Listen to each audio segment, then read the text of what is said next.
trying to pick up his cell phone, he was hit by a vicious uppercut. May MMA background tong kalaban niya. We have to put that in context. And you can see the hip action, the way he swings his punches, the way he leverages his weight. So he knows how to handle his business. So when he got that uppercut on Jamie was, kumbaga sa boxing, wala na he was nahihilo na. So he was not able to defend himself.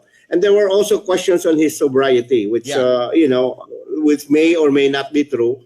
So that is the reason why siguro hindi siya able to defend himself as appropriately as you would imagine sa isang tao na, he could have easily outweighed this guy by 50 pounds and demonstrably at least a foot taller, pero nauna natamaan na siya agad.